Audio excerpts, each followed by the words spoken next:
Hey, I'm Jonathan, and this is Priscilla. And today we're doing a early review on Incredibles 2. We got to see an early screening In theaters, June 15th. In theaters, June. What's today? June 6th. It's in theaters June 15th. Though. It's in theaters on June 15th, though.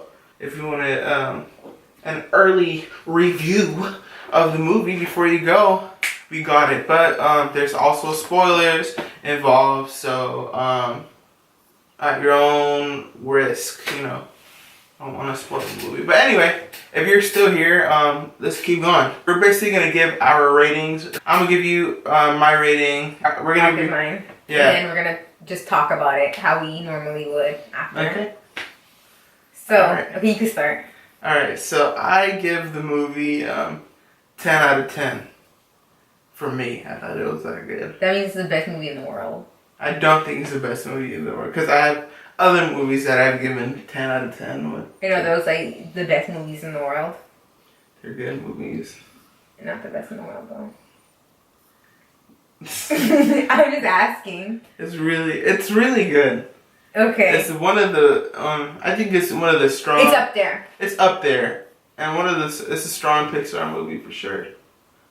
And I give it a 8.5 out of 10. Not because it was bad or anything. Not because there was any. Just because for me, 9 and 10s are like those are like movies that like change my life or like it has to be rock my really world. up there for her. Yeah. I don't give out 10. Like it's there. like my Uber reviews. Like you only get 5 out of 5, but you really earned it. Like not anybody gets a 5. You know how in school where you guys start with an A, in the beginning of the semester. For her, it's like in the beginning, like you start with a 1 and an F basically, and it takes a lot of effort to get to that A. Kind of, yeah. It's easy to just go. Okay, no, you start like a D. You start with the F or third. No, it is not. Okay, I change it. I give it a 9 out of 10. Wow, a 9 out of 10. Why? Why did it change your heart? It's only a 0.5. Why though? What gives it that 5? That extra 0.5, yeah. Well, yeah, I'm gonna do a 9 out of 10. Okay, 9 out of 10. So 10 out of 10, 9 out of 10, and Why? Why? Yeah. Overall, I think it was just like a good movie. Like in general, like I laughed. I didn't cry. I like when movies make me cry. But it was like a happy movie. Like it wasn't like. Yeah. And I feel like it was easy. Obviously, because it's a kid movie, it's gonna be easy. But like it was easy to like. Know what was happening, and there was no like confusing parts. And it was just like overall, just like a good movie, Like it's not like I left the movie at all feeling like something was really missing. I guess. Yeah. What about you? I honestly cried at the end because you didn't. It was over, so I was just like, man, I wish there was more. You're a liar. You I'm kidding. Cry. I didn't cry, but I also agree with her. I think it was an overall good movie. Really good, especially family movie. I think it's really good. Yeah. Bring the kids. They have a family, so it's like it's like there's 3 kids, so. And I think it's like even for the adults, it's fun. Yeah. It's especially if you have kids yourself. I'm sure some of you guys could relate to that. It's just a whole lot of fun. Is there anything that you didn't like about the movie? Honestly, I don't think there's anything that I didn't like of the movie. Just that one complaint I had. What? Not complaint. It's just like a spoiler right here.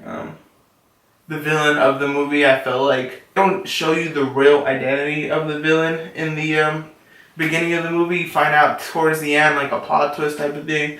But once they introduce like the real person's identity is in the movie early on. But she, or he, or whatever it is, doesn't, you don't know they're the villain. But to me, this person was pretty obvious that they were going to be the villain just because of the way they were kind of introduced. I don't know if they wanted us to know early on or, But it was, I don't know if for a kid if they would know because, obviously, like, as an adult, like, I feel like you read things different, but if you're a kid and you're watching it, it might not be that obvious. And maybe it's like that because it is a kid's movie, so it's like, that's who it is, and the kid is like, oh, wow, like, But I agree. I feel like I instantly knew who the villain was. Because, yeah, and the way they looked and stuff. And it was just kind of one of those cliche reveals of, I didn't know it was you. Yeah. It's been done many times, and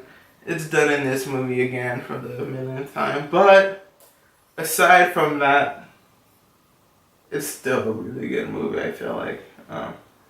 Yeah. That's my only complaint. Yeah, and I don't know. I like also how they, I mean, like I said, I don't really remember the first one.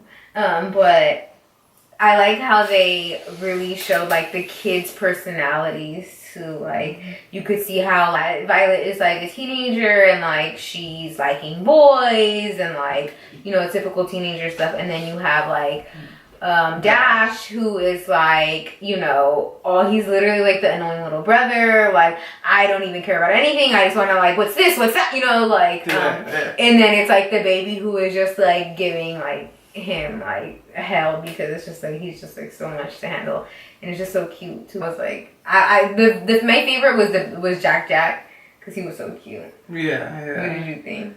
He was my favorite. He was cute, you said? Yeah, I think he wasn't your favorite. He's not my favorite, but I mean, it's a baby. Because he was so cute. It was so funny. Like, how do you make a character that doesn't even have lines or anything like that? Or, like, you know, like, so funny and so likable and so, like, you're cracking up off of, like, what the baby is doing. And he's literally not even talking. Yeah. No, I like Jack. I thought he was cute. I thought, you know, his parts were funny. Like, really funny, you know. But I mean, I don't have a favorite, honestly. I just like the whole family. And I think that's what's cool about the movie is that you get a little of everybody in the movie, you know. You have Elastigirl on her adventure, then you have Mr. Incredible and kind of be a home dad, a stay-at-home dad. I like that, too. I like how they, like, reverse the roles and kind of show, too, like, it's like, oh, okay, you have an easy job, you're mom, you stay home and you, like, watch the kids, and in reality, it's, like, to show if you stay home and watch it, or you know, some women they have a job and then they come home and then they watch the kid and it's like it's not easy. You have to do so much with just like one job, you know. So I like how they like showed they like literally like the next day, one night he had like dark circles and like his hair was growing in, and they showed it like it ain't easy. Yeah. I like that too. I thought it was. And then it was like even crazier because like he wanted to be good at it. So even more frustrating I feel like for him because like he wanted to be so good at this role that like he didn't even think it was gonna be that hard. Honestly, I feel like also like if you watch the first one, you know, follows Mr. Incredible a lot. I mean, you said you don't remember that, but I didn't say that. You don't remember the movie as much, but never said that. You literally whispered that to me. I remember this one. Like, that wasn't me.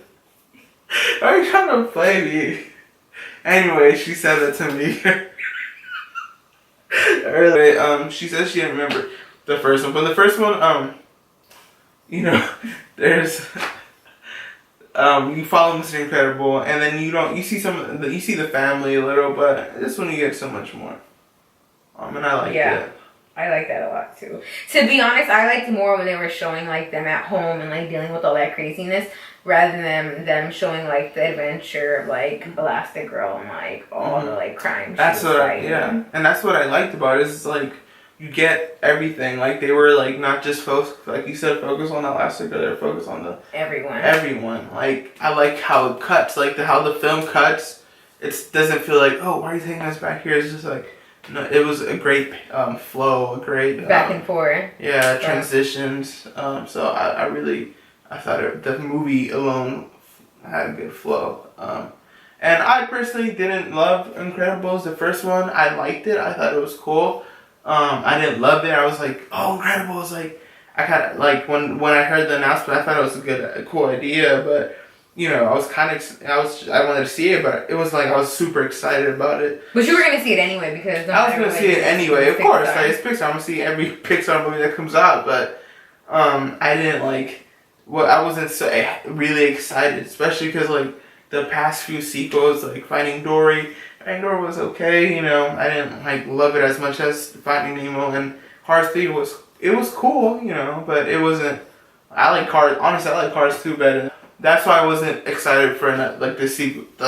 You had low expectations, but you got high results. I had low expectations, and then I had the movie just like boom, like it blew it out the water. blew it out the water. Like I was not expecting a great sequel. I feel like I kind of want to watch it again though this week. I don't know.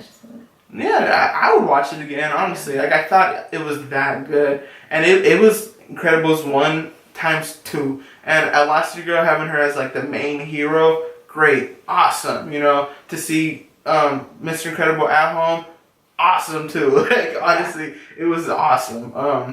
And I loved it. It was so different. And it was, you know, having, like, Mr. Incredible at home.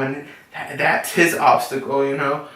It was great. It had so much family dynamic, and it just blew the first one out the water.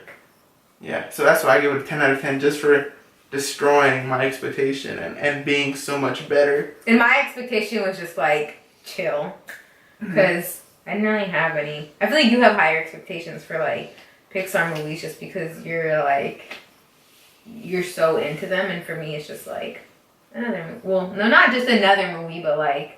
It's just, I'm just not as intense as you are. So that was our review on what we thought about Incredibles 2. We both really, really liked it. 10 out of 10 from Jonathan. 9 out of 10 for me, which is really high for me. Okay, it's not like I'm like knocking it really down. And yeah, I hope you guys enjoyed our our review. For Incredibles 2, hopefully we do this again. Jonathan and I see a lot of movies before they come out, and we also see to go pay to see movies once they first come out, usually like the first weekend, just because we like movies. And yeah, so hopefully we'll be doing more of these, because we always talk about the movies that we watch, and now we're just filming ourselves doing it. So yeah, anything to add? Thanks for watching. We're definitely going to have some more reviews. If another review, we'll have one up soon, maybe even on Solo, you never know. I know it came out already, but it's still pretty recent. Because I have very different views than you do. And if you want another Pixar review, stay tuned to next year for Toy Story 4. Bye. Bye. We'll turn it off.